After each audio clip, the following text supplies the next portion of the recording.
நீங்கள் இந்த காலவெளியில் எந்த மனையில் வந்திருந்தாலும் பரவாயில்ல, கர்த்தர் உங்களுக்கான அற்புதத்தை நிச்சயம் செய்வார். அல்லேலூயா. என்னோடு சேர்ந்து ஒரு வசனத்தை எடுத்துக்கொள்ளுங்கள். கர்த்தர் இந்த நாளில் நம்ம தியானிக்கும்படியாக கர்த்தர் கொடுத்திருக்கிற வசனத்தை நம்ம சேர்ந்து தியானிக்கலாம். ஆதியாகமம் 35ஆம் அதிகாரம், அதில் இருக்கிற முதல் 2-3 வசனங்களை நாம் வாசிக்கலாம். ஆதியாகமம் 35ஆம் அதிகாரம் 1, 2, 3 நான் வாசிக்கிறேன். ஏன்னா அது மைக் இல்லை, அதனால் சத்தமாக நான் வாசிக்கிறேன். எல்லாம் கவனமாக கேளுங்க. தேவன் யாக்கோப்பை நோக்கி, நீ எழுந்து பெத்தேலுக்கு போய் அங்கே குடியிருந்து நீ உன் சகோதரனாகிய ஏசாவின் முகத்துக்கு விலகி ஓடி போகிற போது உனக்கு தரிசனமான தேவனுக்கு அங்கே ஒரு பலிபீடத்தை உண்டாக்கு என்றார். அப்பொழுது யாக்கோப்பு தன் வீட்டாரையும் தன்னோடு இருந்த மற்ற அனைவரையும் நோக்கி, உங்களிடத்தில் இருக்கிற அந்நிய தெய்வங்களை விலக்கி போட்டு உங்களை சுத்தம் பண்ணி கொண்டு உங்களை வஸ்திரங்களை மாற்றுங்கள். நாம் எழுந்து பெத்தேலுக்கு போவோம், வாருங்கள்.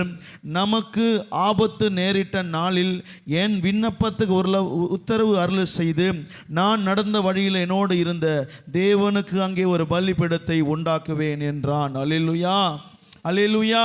இங்க பாருங்க, கர்த்தர் யாக்கோபிடத்தில் பேசுகிற ஒரு வார்த்தை, நீ எழுந்து பெத்தேலுக்கு போ. அல்லேலூயா.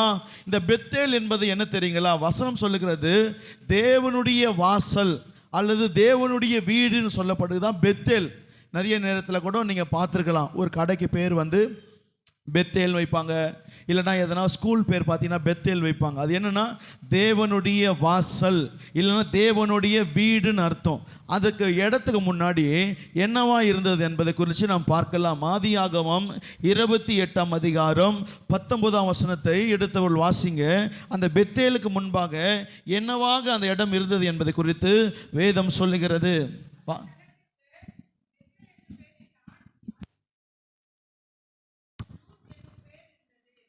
அந்த இடத்துக்கு என்னவா இருந்தது?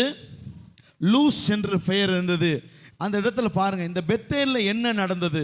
ஏன் கர்த்தர் யாக்கோப்பை மறுபடியும் பெத்தேலுக்கு போக சொன்னா? இதை தான் இன்னைக்கு நம்ம தியானிக்க போகிறோம். நல்லா பாருங்க, யாக்கோப் ஒரு ஆசீர்வாதத்தை சுமந்து செல்கிற ஒரு மனிதனாக இருக்கிறான். உங்கள் வாழ்க்கையில் கர்த்தர் எப்பவுமே உங்களை ஆசீர்வதிக்க விரும்பலை, நீ ஆசீர்வாதமாக மாற விரும்புகிறார். எப்படின்னா, நீ ஒரு காரியத்தை ஆண்டவத்தில் ஜெபிக்கும் போது ஆண்டவரே கேட்குற, ஆண்டவரே எனக்கு இந்த காரியத்தை என் வாழ்க்கையில் நீங்கள் செய்வீரானா, நீ தெய்வம் என்பதை நான் நம்புவேன், எனக்கு இதை செய்யுங்க. ஆண்டோடைய விருப்பம் என்னன்னா, உன்னையே ஆசீர்வதிக்கணும், நீ மற்றவர்களுக்கு ஆசீர்வாதமாக மாறணும். உன்னை பார்க்கும் போதே சொல்லணும், இவன் கர்த்தரால் ஆசீர்வதிக்கப்பட்டவன், இவன் மூலமாக எனக்கு ஒரு நன்மை உண்டாகும். இப்பேர் தான் கர்த்தர் உங்களை எதிர்பார்க்கிறார். யாக்கோபுடைய வாழ்க்கையில் பாருங்க, ஒரு ஆசீர்வாதத்தை திருடின் வந்தன்னு சொல்லலாம், ஏமாத்தின் வந்தன்னு சொல்லலாம், இல்லை கர்த்தருடைய விருப்பம்னு சொல்லலாம், எப்படி வேணா சொல்லலாம். யாக்கோப் என்றார் பேர் என்ன? யாக்கோப்னா என்ன அர்த்தம்? என்ன பேரு? ஏமாத்துக்காரன். யாக்கோப் என்ற பேருனாலே எத்தன், ஏமாத்துக்காரன் அர்த்தம் சொல்லப்படுகிறது. இப்போ என் பேர் என்ன? ஜேக்கப். அப்போ என் பேர் என்ன? யாக்கோபா. என் அர்த்தம் என்ன? என் பேருக்கு என்ன அர்த்தம் சொல்லுங்க பார்க்கலாம்.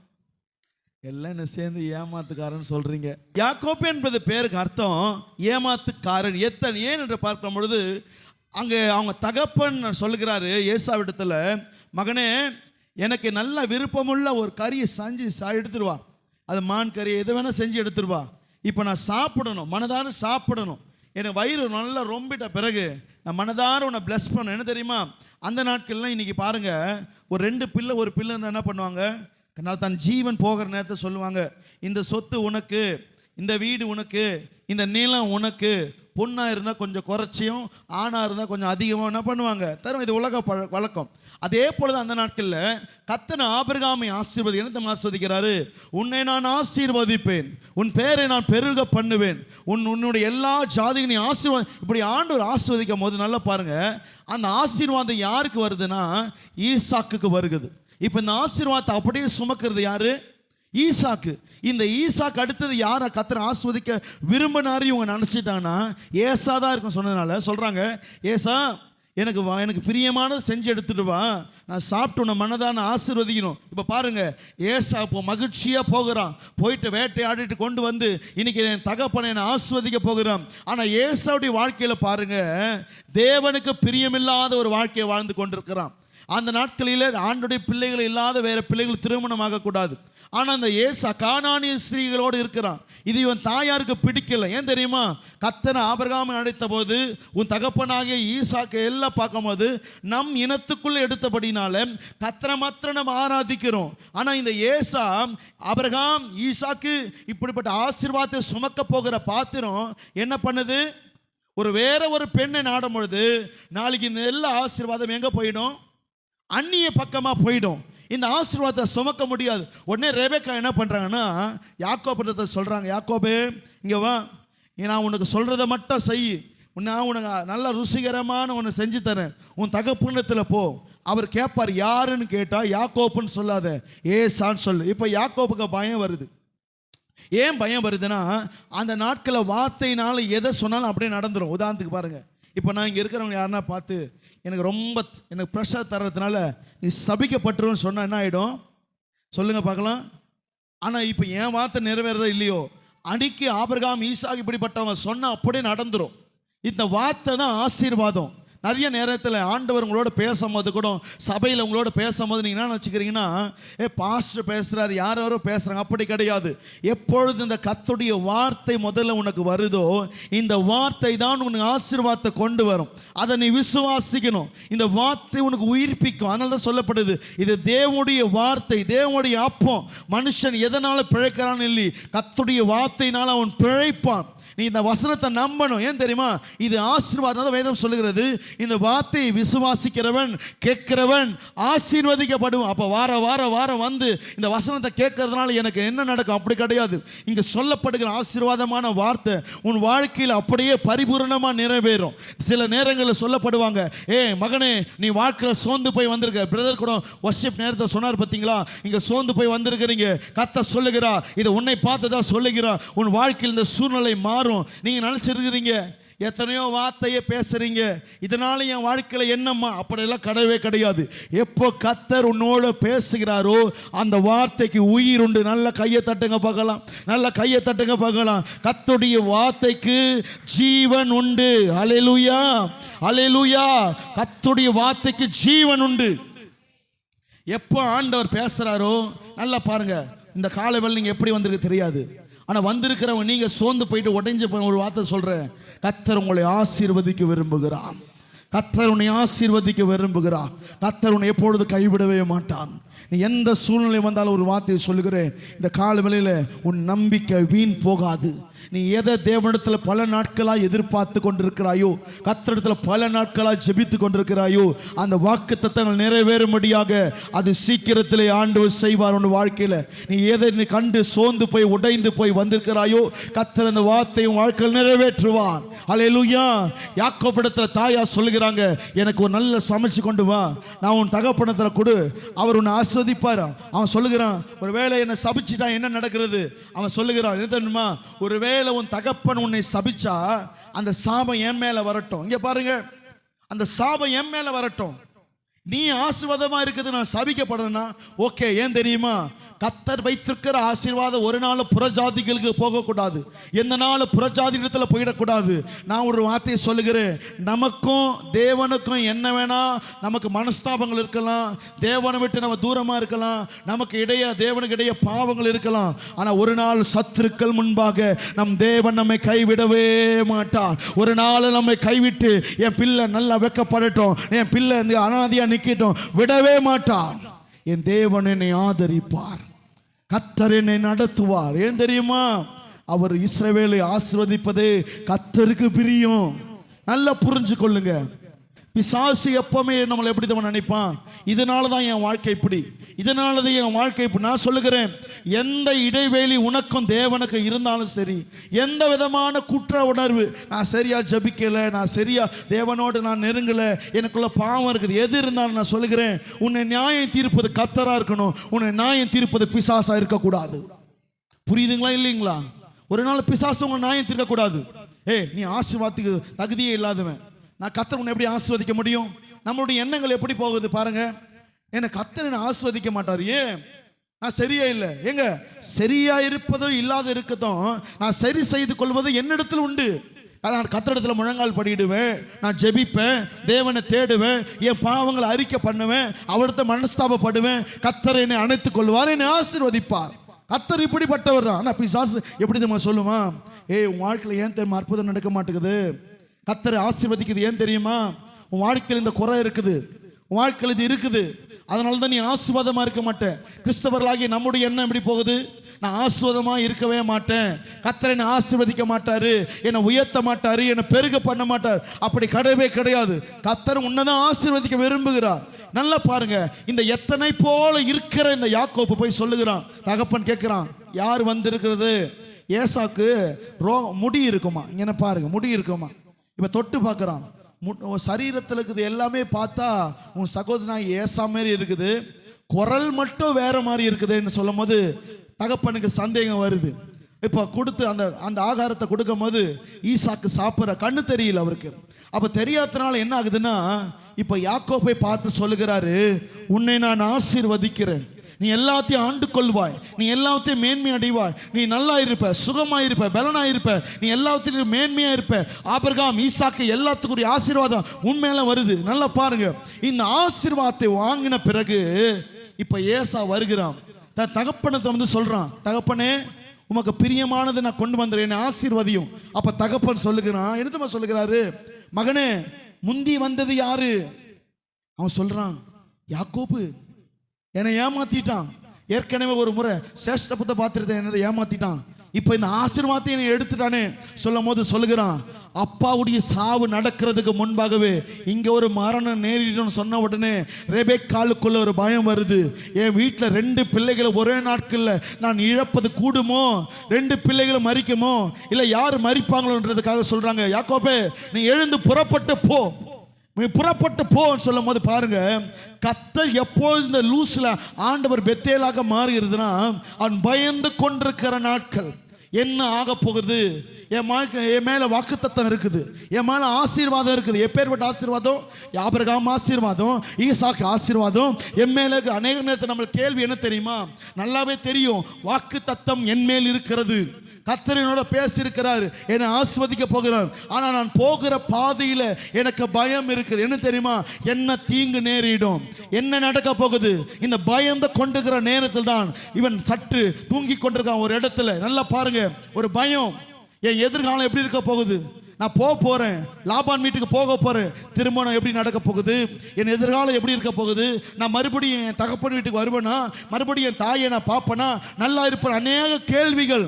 ஆனா கர்த்தர் யாக்கோப்புடைய வாழ்க்கையில பார்க்கிறாரு, இவன் ரொம்ப அலைச்சல் படுறான், ரொம்ப பிரயாசப்படுகிறான், இவன் சோர்ந்து போய் வந்திருக்கிறான். இந்த நேரத்தை கர்த்தர் பேசுறார். என்ன பேசுறாரு?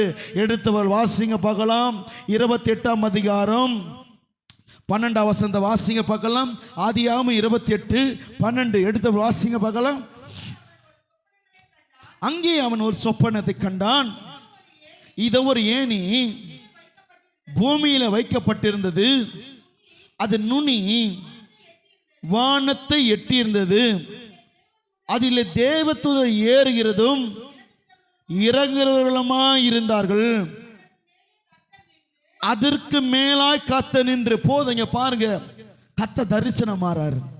நீ சொல்லட்டுமா, கர்த்தர் அன்னைக்கு ஒரு வேளை யாக்கோப்பை போல எல்லாம் என்ன பாருங்களேன், அன்னைக்கு யாக்கோப்புக்கு ஆண்டவர் தரிசனமான இன்னைக்கு ஆகாம இருக்கலாம். உனக்கு நான் சொல்லட்டுமா, ஒருவேளை இன்னைக்கு யாக்கோப்பை போல உன் வாழ்க்கை இருந்ததுன்னா, கர்த்தர் இந்த வார்த்தை மூலமாய் உன்னோடு பேசிக்கொண்டே இருக்கிறான்.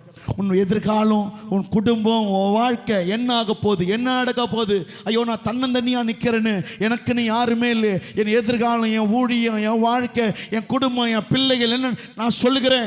கர்த்தர் இப்பேற்பட்ட சூழ்நிலைகளை நம்மளை வாழ்க்கையில் அனுமதிப்பார். சில நேரத்தில் அப்படி கொண்டு வருவார். நமக்கு வழி எதுவுமே தெரியாது, எங்கே ஓடுவது எதுவுமே தெரியாது. என்ன தமிழ் நடந்தது, யாக்கோப்பு எல்லா வெதிமதிப்புகளை கொண்டு வரான், வழியிலே திருடர்கள் எல்லாத்தையும் கொண்டு போயிடறாங்க, இவன் வெறுங்கையா நிற்கிறான், எதுவுமே இல்லை, அந்த பயந்து கொண்டிருக்கிறான். ஆனால் அவன் மேல இருக்கிறது வாக்குத்தத்தம், ஆசீர்வாதம் இருக்குது. இப்ப கர்த்தர் சொல்லுகிறாரு, தேவ தூதர்கள் ஏறுகிறது இறங்குது, தேவன் மேலே நின்று சொல்லுகிறார். என்னத்தமா சொல்லுகிறாரு, வாசிங்க பார்க்கலாம்.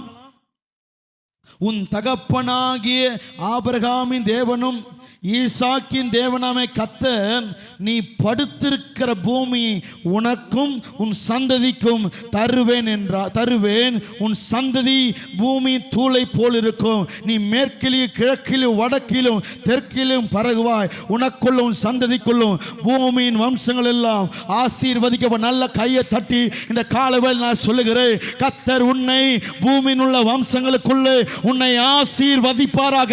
எத்தனை பேர் விசுவாசிக்கிறீங்க? கர்த்தர் இந்த பூமியிலே என்னை ஆசீர்வதிப்பார். அல்லேலூயா. கர்த்தர் நிச்சயம் ஆசீர்வதிப்பார். நிறைய நேரங்களில் ஆண்டவர் அற்பமா எண்ணாதீங்க, நான் ஆராதிக்கிறேன் இதனால் என்ன வாழ்க்கை நடந்தது அப்படிலாம் கிடையவே கிடையாது. எனக்கு சோர்ந்து போயிட்டு உடைஞ்சு போய் உட்காரியோ, கர்த்தர் உனக்காக வைராக்கியமாக எழுந்திருப்பான். என் பிள்ளை ஒரு உதாரணம் சொல்கிறேன். எத்தனை பேர் உண்மையாலும் உங்கள் பிள்ளைங்களை நேசிக்கிறீங்க? கையை உயர்த்துங்க பார்க்கலாம். சரி, கையை போடுங்க. உங்கள் மனைவி உங்கள் கணவரை காட்டிலும் பிள்ளைங்களை அதிகமாக நேசி. கையை உயர்த்துங்க பார்க்கலாம். கையை உயர்த்து, உண்மையாக கையை உயர்த்துங்க. என் கணவன் காட்டிலும் என் பிள்ளைங்களை தான் அதிகமாக நேசி. கையை உயர்த்துங்க பார்க்கலாம். ஸ்தோத்திர. கையை போடுங்க. ஏன் தெரியுமா இதை கேட்குறேன்? நிறைய இடங்களில் நம் பிள்ளைங்க என்னதான் தவறு செஞ்சாலும் சில இடங்களில் யாராவது அடிக்கும் போது, நம்ம பிள்ளை ஸ்கூல்லையும் ஆக்கிட்டோம் எங்கேயும் வெக்கப்படும் பொழுது தாய் தகப்பனுக்கு ஒரு வைராக்கியம் வரும். இந்த காரியம் இல்லாதனால என் பிள்ளையை எப்படி பேசிட்டாங்க, என் பிள்ளையை எப்படி பண்ணிட்டாங்க. வைராக்கியம் வருமா வராதா? நிறைய நேரத்தில் சண்டைகளை பிள்ளைகளால் தான் பெற்றோர்களுக்கு வரும். அடுத்த குடும்பத்துக்கு. ஏன் தெரியுமா? பிள்ளைகள் நிமித்தம் அந்த வைராக்கியம் இருக்கும். என்ன புரிஞ்சு கொள்ளுங்க.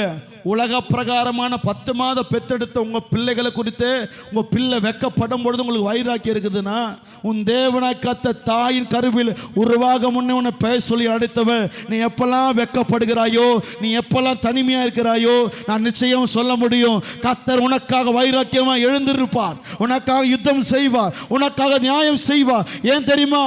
அவ சொந்த தகப்பனாக இருக்கிறார். அல்லேலூயா.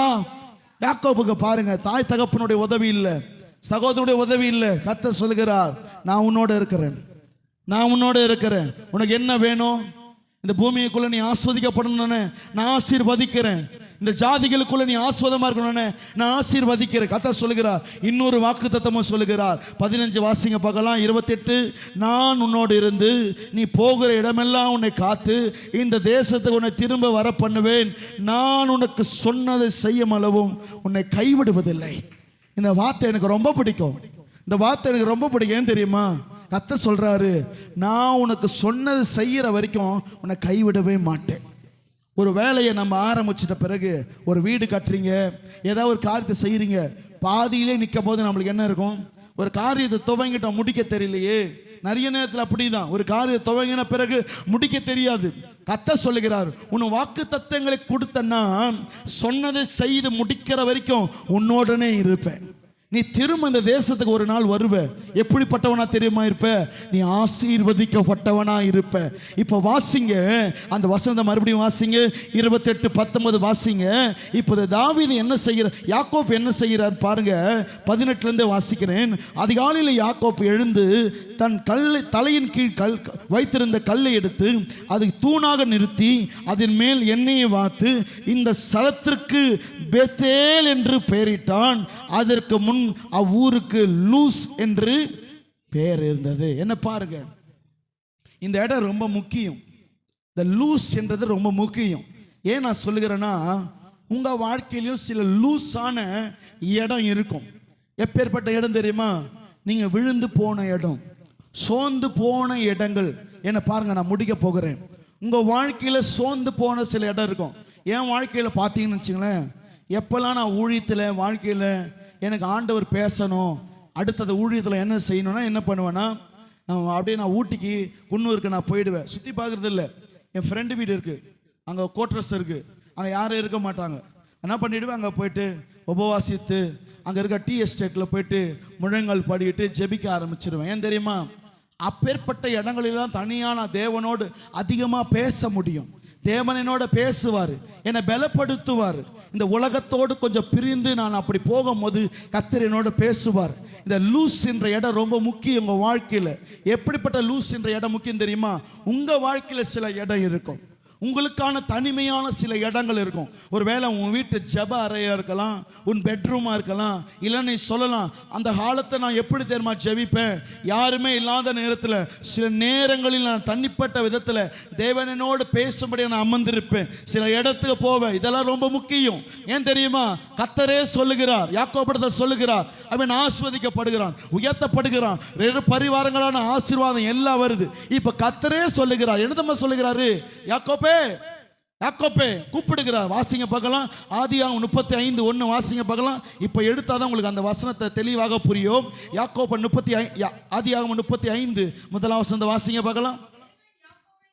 தேவன் யாக்கோப்பை நோக்கி, நீ எழுந்து பெத்தேலுக்கு போய் அங்கே குடியிருந்து நீ உன் சகோதரனாகிய ஏசாவின் முகத்துக்கு விலகி ஓடுகிற பொழுது உனக்கு தரிசனமான தேவனுக்கு அங்க ஒரு பலிபீடத்தை உண்டாக்கி என்றார். தன்னோடு இருந்த மற்ற அனைவரை நோக்கி, உங்களிடத்தில் இருக்கிற அந்நிய தெய்வங்களை விலக்கி போட்டு உங்களை சுத்தம் பண்ணி கொண்டு உங்கள் வஸ்திரங்களை மாற்றுங்கள், நாம் எழுந்து பெத்தேலுக்கு போவோம் வாருங்கள். என்ன பாருங்க, நான் முடிச்சிடுறேன். ஏன்னா நான் சொன்ன வார்த்தை உங்களுக்கு புரியணும்னு ஆசைப்படுறேன். என்ன பாருங்க, கர்த்தர் எப்பேற்பட்ட இடத்துல யாக்கோபு இடத்துல பேசினார்னா, லூஸ் என்றது சாதாரண இடம் தான். அவன் ஒரு பிச்சைக்காரன் போல வச்சுங்களேன். இந்த வார்த்தை நான் சொல்றது தவறாக கூட இருக்கு. என்ன தெரியுமா? வாழ்க்கையில் எதுவுமே கிடையாது. சொல்ல போனால் ஒரு பிளாட்ஃபார்ம் ஒன்று வச்சுங்க, இப்படி தான் ஒரு கல் எடுத்து தூங்குறது பிள்ளை கூட இல்லை. அவன் தூங்குறான். என்னத்தம்மா தூங்குறான்? இரவாயிடுச்சு, உணவில்லை, வெளிச்சம் இல்லை, நாளைக்கு எங்கே போவோம் தெரியல, இந்த கொள்ளைக்காரங்க மத்தியில் எங்கே போப்போ தெரியல. இப்படி தூங்கும் போது கர்த்தர் பேசுறார், யாக்கோபே உன்னை நான் ஆசீர்வதிப்பேன். யாக்கோபே, இந்த உலகத்தில் எல்லாருக்கும் நீ தான் ஆசீர்வாதமாக இருப்ப, கடற்கரை மணலை போல உன் சந்ததி பெருகும். இந்த வசனத்தெல்லாம் கேட்ட பிறகு யாக்கோபு என்ன பாருங்க, ஒரு கல் எடுத்து பலிபீடம் உண்டாக்கிட்டு சொல்றான், தேவனுக்கு நன்றி சொல்றான். கர்த்தர் நிச்சயம் என்ன செய்ய போகிறான். ஏன் தெரியுமா? செய்து முடிக்க கைவிட மாட்டேன்னு சொல்லிட்டாரு. இப்போ இந்த 35ஆம் அதிகாரம் வரும்போது என்ன நடக்குதுன்னா, அவனுக்கு மொத்தம் 12 பிள்ளைங்க. என்ன பாருங்க, 2 மனைவி, 2 வேலைக்காரங்க, ஆடு மாடு ஒட்டகம் எல்லாமே இருக்குது. இப்ப நல்ல வாழ்க்கையில சுகபோகமா இருக்கிறான். இப்ப அவனுக்கு தீங்கு வருகிறது போல உணர்றது போது கர்த்தரே சொல்லுகிறார். என்ன தெரியுமா? யாக்கோபே, உன் பிள்ளை இடத்துல சொல்லு, உன் மனைவி இடத்துல சொல்லு, நீ இப்போ பெத்தேலுக்கு வரணும், நீ லூஸுக்கு வரணும். ஏன் தெரியுமா? உனக்கு ஆபத்து நேரிட்ட காலத்துல ஒரு இடத்துல கர்த்தரோட பேசினா தெரியுமா? என்னென்னலாம் பேசினார் என்பதை நீ அந்த இடத்துல வந்து பார்க்கணும். இந்த ரகசியத்தை உங்களுக்கு சொல்லி தரட்டுமா? ஏன் கர்த்தர் அந்த வர சொன்னா தெரியுமா?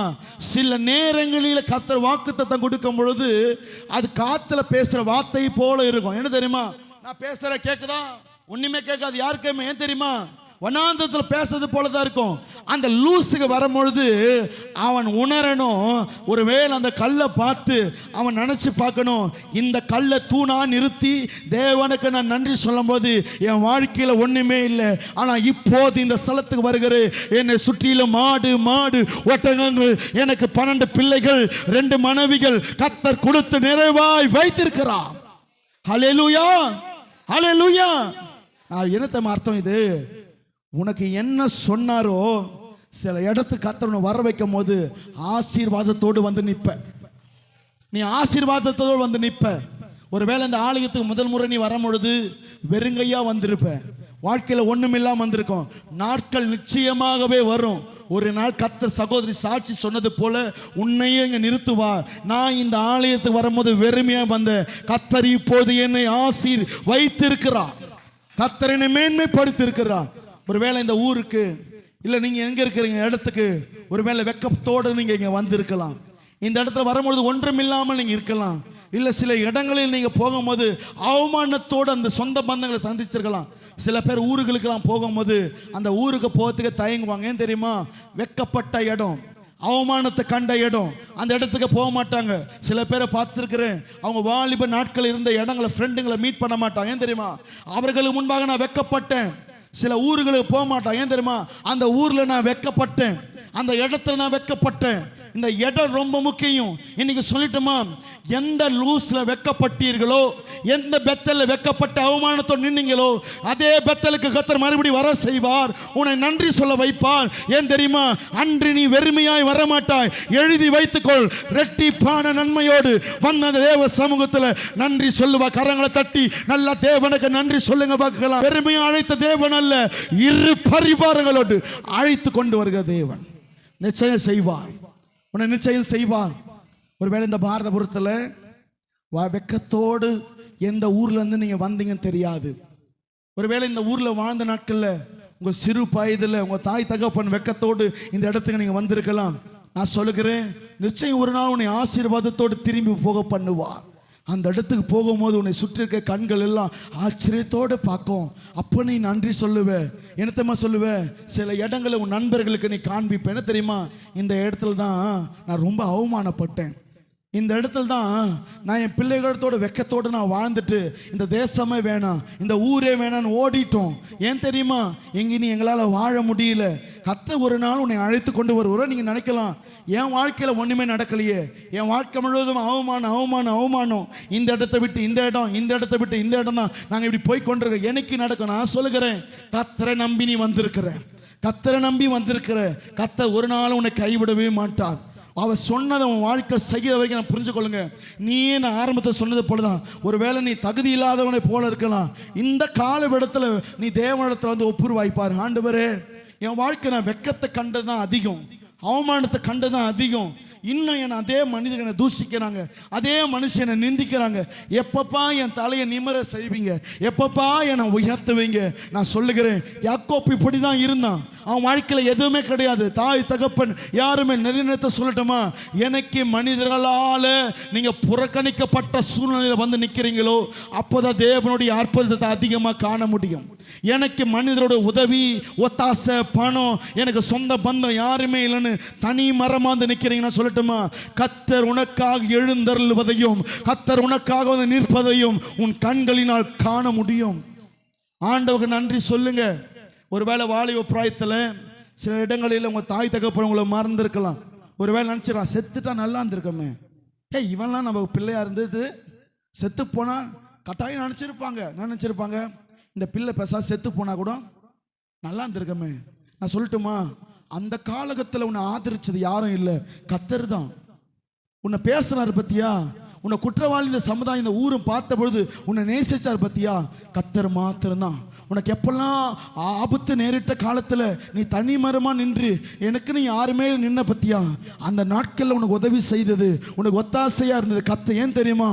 உன் மேல் ஒரு தரிசனம் வைத்திருக்கிறான், உன் மேல ஒரு நோக்கம் வைத்திருக்கிறான். நீ மறுபடியும் ஒரு நாள் வந்து நிற்க செய்வார். அப்போது எல்லாரும் பார்ப்பாங்க, இவனை அல்லவா கல்லெடுத்து நம்ம அடித்தோம், இவனை அல்லவா புறம்போ பேசணும், இவனோ கர்த்தரால் ஆஸ்வதிக்கப்பட்டவன் என்பதை எல்லா நாவுகளும் சொல்லத்தக்கதாக கர்த்தர் உன்னை ஆஸ்வதிப்பான். நல்ல கையை தட்டி எத்தனை பேர் இந்த கால வேளையில் என்னோட கர்த்தர் பேசுகிறாருன்னு சொல்றவங்க மாத்திரம் விசுவாசிக்கு நல்ல கையை தட்டி விசுவாசித்து சொல்லுங்க, நான் வெக்கப்பட்ட இடத்துல, எந்த இடத்துல தனிமையா நின்ற லூஸ்ல கர்த்தர் பெத்தேலை மாற்றி என்னை ஆசீர்வதித்து மறுபடியும் கொண்டு வருவார். ஹல்லேலூயா. இந்த வசந்த மட்டும் வாசிங்க பார்க்கலாம். 35:3 வாசி நான் முடிச்சிடுறேன். நாம் எழுந்து பெத்தேலுக்கு போவோம் வாருங்கள், எனக்கு ஆபத்து நேரிட்ட நாளில் என் விண்ணப்பத்துக்கு உத்தரவு அருள செய்து நான் நடந்த வழியிலே என்னோட கூட இருந்த தேவனுக்கு அங்கே ஒரு பலிபீடத்தை உண்டாக்குவேன் என்றான். என்ன பாருங்க, இது ரொம்ப முக்கியம். ஆண்டவருக்கு அற்புதம் செய்தாதான் ஆண்டவருக்கு நன்றி சொல்வன் கிடையாது. யாக்கோபு அற்புதம் நடக்கிறதுக்கு முன்னாடி ஒரு கல் எடுக்கிறான். என்ன பாருங்க, ஆண்டவர் அங்க 28 அதிகாரத்தில் பேசும்பொழுது தூக்கம் தெளிந்த உடனே சொல்றான், இந்த இடத்துக்கு நான் பெத்தேல் பெயர் எடுக்கிறேன், தேவனுடைய வாசல், தேவனுடைய வீடு. ஏன் தெரியுமா? மறுபடியும் என்னை கர்த்தரை கொண்டு வரும் பொழுது நான் ஆண்டவர் நன்றி சொல்லுகிறேன். இன்னைக்கு வாழ்க்கையில் ஆண்டவர் நன்றி சொல்லுங்க. இன்னைக்கு ஆண்டவனோட பேசுறாருங்களா? ஆண்டவர் வேதத்தை படிக்கும் போது பேசுறாரு, ஆண்டவர் நன்றி சொல். ஆண்டவரே, என் வாழ்வில இதே போல இருப்பதில்லை, நிச்சயம் ஒரு நாள் என்னை ஆசீர்வதிங்கப்பா, நன்றின்னு சொல்லுங்க. ஏன் தெரியுமா? நன்றி ஆண்டவருக்கு ரொம்ப பிடிச்ச விஷயம். அன்னைக்கு ஆடு மாடு ஒட்டங்களை வச்சு பலி செலுத்தினாங்க. இன்னைக்கு வாயின் வார்த்தை தான் நன்றி பலி. ஆண்டவர் நன்றி சொல்லுங்க. நன்றி அப்பா. கண்ணீரோட போறீங்களா? நன்றி சொல்லுங்க. தனிமையா போறீங்களா? நன்றி சொல்லுங்க. யாருமே இல்லையா? நன்றி சொல்லுங்க. பணம் இல்லையா? நன்றி சொல்லுங்க. ஏன் தெரியுமா? எல்லாவற்றையும் தேவன் செய்வா செய்வா செய்வா செய்வா செய்வா. நன்றி சொல்ல சொல்ல சொல்ல கிருபை பெருகினே இருக்கும். மறுபடியும் நீ பெத்தேலுக்கு வருவ. உன் ஆசீர்வாதத்தோட அப்ப எப்படி தம்மா சொல்லுவ? கடந்து வந்த பாதைகளை திரும்பி பார்க்கிறேன், கண்ணீரோ சேர்ந்து பாடலாமா? நன்றி சொல்கிறேன், நான் நன்றி சொல்கிறேன். கடந்து வந்த பாதைகளை திரும்பி பல சத்தமாக கண்ணீரோடு கத்தாவே நன்றி சொல்கிறேன், நான் நன்றி சொல்கிறேன், நான் நன்றி சொல்கிறேன். அப்பா உமக்கு நன்றி, ராஜா உமக்கு நன்றி. போது கர்த்தர் நிச்சயமாகவே பெத்தேலுக்கு அழைத்து கொண்டு வருவார். கண்களை மூடி தேவனுக்கு நன்றி சொல்லமா? காலை வேளையில் கர்த்தர் உன்னோடு பேசியிருப்பாரானால் கண்களை மூடுங்க. கேட்டுக்கொண்டிருக்கிற விசுவாசியே, இந்த காலை வேளையில் நீங்க எந்த இடத்தில் இருப்பது என்பது உங்களுக்கு தான் தெரியும். ஒருவேளை நீங்கள் இன்னும் பெத்தேலில் இருந்து கொண்டு இருக்கலாம். நான் இன்னும் பெத்தேலில் தான் இருக்கிறேன், லூஸ் என்ற இடத்துல தான் இருக்கிறேன். நான் இன்னும் என் எதிர்காலத்தை குறித்து பயந்து கொண்டு ஆண்டவர் நன்றி சொல்லுங்க. ஒருவேளை என் ஆண்டு ஆசீர்வதிச்சுக்கலாம் சொல்லுனா பெத்தேலுக்கு போங்க. ஏன் தெரியுமா? நீ அங்கே நன்றி சொல்லணும். மறுபடியும் பெத்தேலுக்கே போங்க. இன்னைக்கு வாழ்க்கையில் என்ன செய்ய முடியல, எதுவும் எனக்கு தெரியலனா எழுந்து பெத்தேலுக்கு போங்க. ஒருவேளை அது உங்கள் வீடாக இருக்கலாம், இல்லை சின்ன இடங்களாக இருக்கலாம். அந்த இடத்துக்கு போங்க. உபவாசம் பண்ணி ஜெபம் பண்ணுங்க, பைபிள் எடுங்க, வேத புத்தகத்தை எடுத்து நோட்ஸ் எடுங்க, கர்த்தரிடத்தில் பேசுங்க. கர்த்தர் நிச்சயம் உன்னோட அந்த இடத்துல பேசுவார். ஆண்டவரே, இந்த நாளில் கேட்ட வசனத்தின்படி வார்த்தையின்படி இந்த பிள்ளைகளை ஆசீர்வதியும் அப்பா. ஒவ்வொரு உமக்கு நன்றி சொல்லும்படியான அற்புத அடையாளங்கள் வாழ்க்கையில் நடப்பதாக இயேசுவின் நாமத்தில் ஜெபிக்கிறோம் நல்ல பிதாவே, ஆமென். ஆமென். ஒரு சத்தம் ஒரு 3 முறை ஒரு அல்லேலூயா சொல்லுங்க பார்க்கலாம். யாரெல்லாம் ஆண்டவர் பேசினாரோ ஒரு அல்லேலூயா சொல்லுங்க பார்க்கலாம். அல்லேலூயா, அல்லேலூயா, அல்லேலூயா. கர்த்தர் ஆசீர்வதிப்பாராக. இப்போ